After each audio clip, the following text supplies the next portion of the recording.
ഓം നമോ ഭഗവതേ സായിശ്വരായ. ശ്രീ സത്യസായി ഭാഗവതം. സേവകന്റെ സേവകൻ. കമലാപുരിക്കും കാർപ്പാക്കുമിടയിൽ ഒരു സ്ഥലമുണ്ട്, പുഷ്പഗിരി. അവിടുത്തെ വാർഷികോത്സവം കെങ്കേമം. ടീച്ചർ നിർദ്ദേശിച്ചു, എല്ലാവരും സ്കൗട്ടിൽ ചേർന്നിരിക്കണം. അടുത്ത ആഴ്ചയിലേക്ക് എല്ലാവരും തയ്യാറാകുക. പുഷ്പഗിരിയിൽ നടക്കുന്ന ഉത്സവവേളയിൽ സേവനം ചെയ്യാനായി നമുക്ക് പോകണം. യൂണിഫോം വാങ്ങാനുള്ള പണം സത്യനില്ല. വീട്ടിലെ വിഷമം മറ്റുള്ളവരോട് പറയുന്നത് ശരിയല്ല. അതിനാൽ സുഖമില്ലെന്ന് പറഞ്ഞ് സത്യൻ ഒഴിഞ്ഞു മാറി. കുട്ടികളുടെ കൂടെ പുഷ്പഗിരിയിലേക്ക് പോകാനായി അധ്യാപകരും ഉണ്ടായിരുന്നു. അവരെല്ലാം വീട്ടിൽ വന്ന് തിരക്കി. സത്യന് എന്തു പറ്റി? എന്തേ രാജു വരാത്തത്?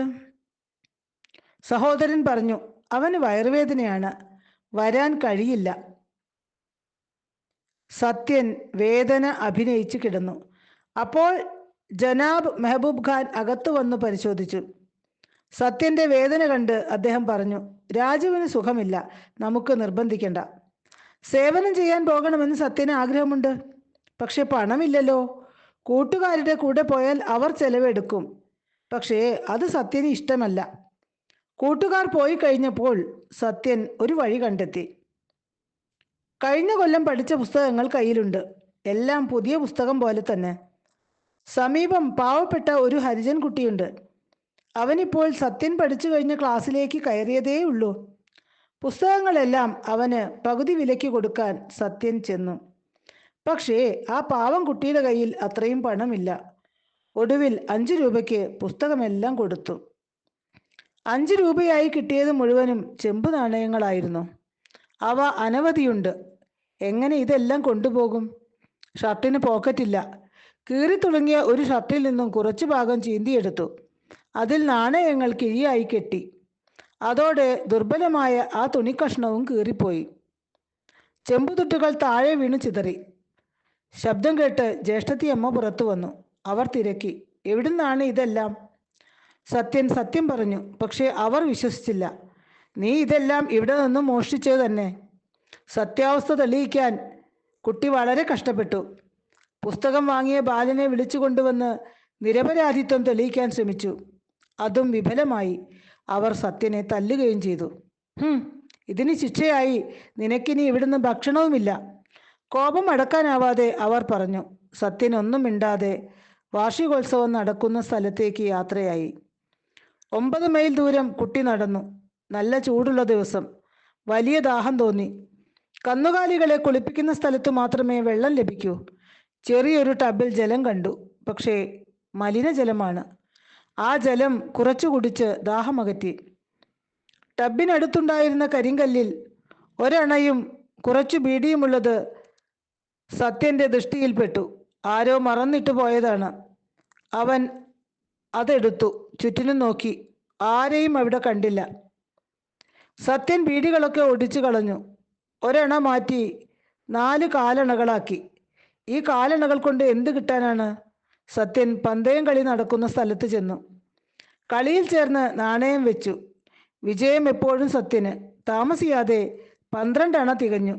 അതോടെ കളിയും നിർത്തി. 12 അണയ്ക്ക് സുഖമായി പുഷ്പഗിരിയിൽ കഴിയാം. ഇത്രയും നാണയങ്ങൾ എവിടെ സൂക്ഷിക്കും? ഒരാശയം തോന്നി. നാണയങ്ങൾ മുഴുവനും തുണിയിൽ കിഴിപോലെ കെട്ടി. പിന്നീടത് മണലിൽ സൂക്ഷിച്ചു.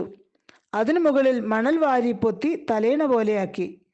അങ്ങനെ നാണയങ്ങൾ സുരക്ഷിതമാക്കിയിട്ട് ഉറങ്ങാൻ കിടന്നു. വളരെ ദൂരം നടന്നു വന്നതിൻ്റെ ക്ഷീണം കാരണം പെട്ടെന്ന് ഉറങ്ങിപ്പോയി. നാണയം സുരക്ഷിതമാക്കി വെക്കുന്നത് ആരോ ഒളിച്ചിരുന്ന് കാണുന്നുണ്ടായിരുന്നു.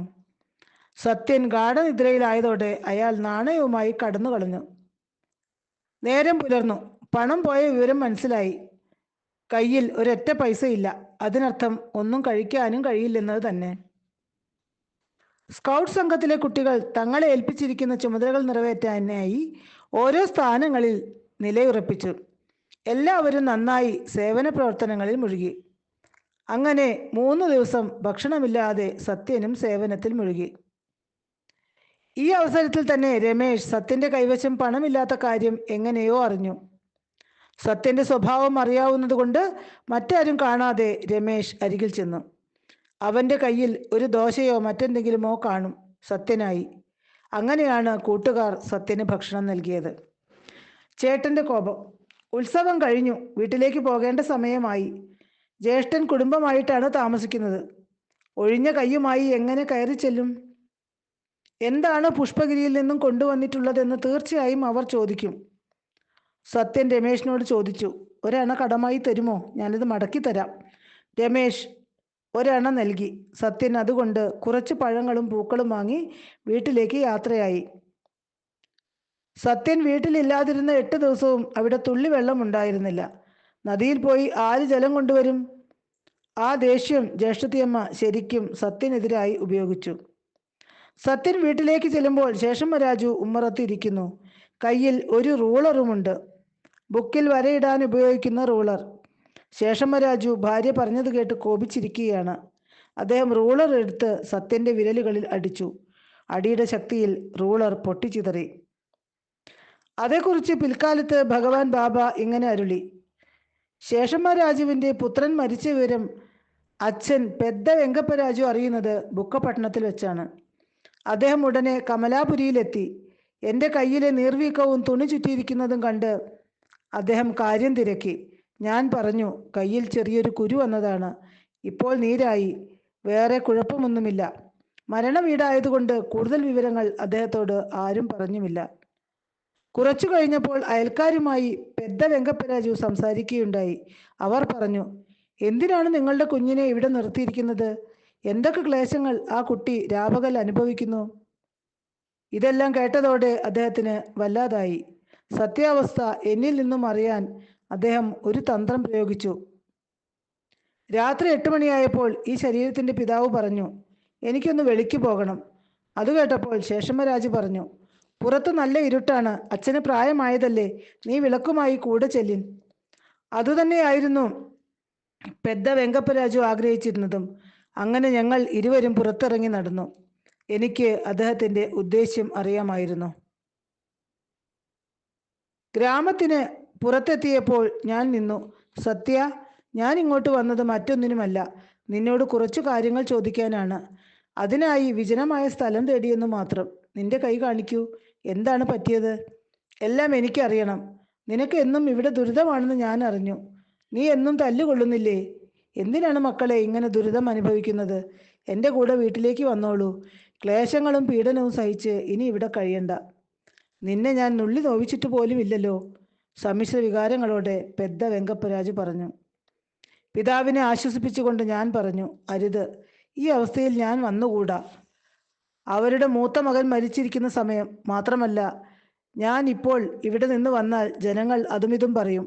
അങ്ങ് ഇപ്പോൾ പോയിക്കൊള്ളൂ. ഇതെല്ലാം ഒന്ന് തണുത്തു കഴിഞ്ഞാൽ ഞാൻ വരാം. പിറ്റേ ദിവസം പെദ്ദ വെങ്കപ്പരാജു തിരിച്ചു പോകാൻ ഒരുങ്ങി. അദ്ദേഹം എന്നെ ആശ്വസിപ്പിച്ച ശേഷം ചോദിച്ചു, നിനക്ക് പുതിയ ഉടുപ്പ് വേണോ? വേണ്ട, എനിക്ക് ഇഷ്ടം പോലെയുണ്ടല്ലോ.